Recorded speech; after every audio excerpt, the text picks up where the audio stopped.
Imagine if you had a power through which you could control anyone exactly the way you want. Convincing your boss, making a friend agree with you, or even making a complete stranger dance on your signals, this is not magic. This is the darkest corner of psychology which powerful people use. And today you are going to learn it. But listen carefully. This is only for educational purposes. Do not misuse it, because this one trick is so powerful that after knowing it, your way of thinking will change. You may not be ready for it, but still, watch. Now the game begins. Trick 5. The illusion of choice. Have you ever thought about why people don't take decisions according to your will? Because they believe the control is in their hands, but real experts give them such options that they end up thinking exactly the way you want. How? Suppose you want your friend to go out with you. If you directly say, "Let's go out," he might refuse. But if you give him options, "Bro, do you want to go out? Pizza Hut or Domino's?" then the game changes. He feels like he's making the decision on his own, but in reality you have already limited his choice, and no matter what he chooses, the answer will be yes. This is the same technique used by big brands, businesses, and politicians. Give people the illusion of choice, but keep the real control in your hands. But wait, with the next trick, you can make anyone say yes. Trick 4. The yes ladder technique.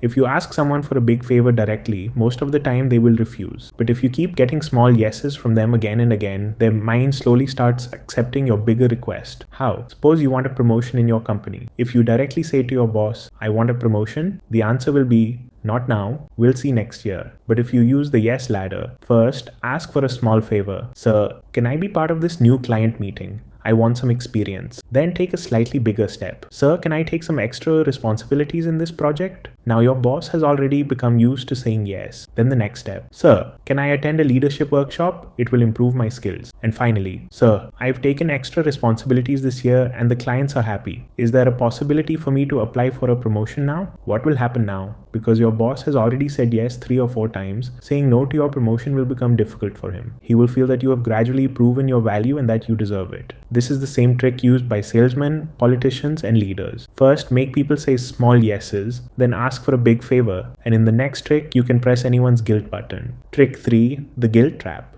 People are not always logical, but they are always emotional.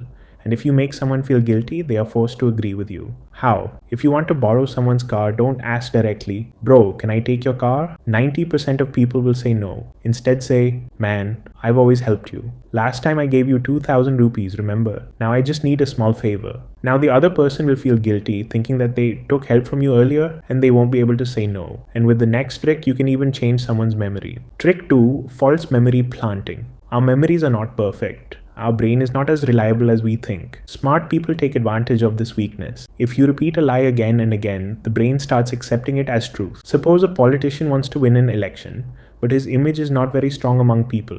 He can use false memory planting to implant fake memories of his power and popularity into people's minds. In rallies, he says, "When this city had unemployment, I alone gave jobs to 5,000 people." Next, in the media, he says, "Before our government came, people were living in poverty, but we improved the financial condition of 70% of the state." Then he repeats this in interviews with so much confidence and detail that people start thinking, yes, maybe he actually did this. The result? People's minds start accepting the lie as truth, and without much fact-checking, they become ready to vote for him. This is how the false memory planting trick works. Now get ready. Trick 1. The power of silence. The less you speak, the more control you have. Brain psychology says that there is power in silence. People think that the one who talks more is powerful, but real power belongs to the one who knows how to listen and masters silence. When we stay silent, the other person starts feeling fear, discomfort, and insecurity. It is human nature to try to fill awkward silence by talking themselves. How to use it? Suppose you suspect that your friend has stolen something and you want to know the truth. Never ask directly, "Did you steal it?"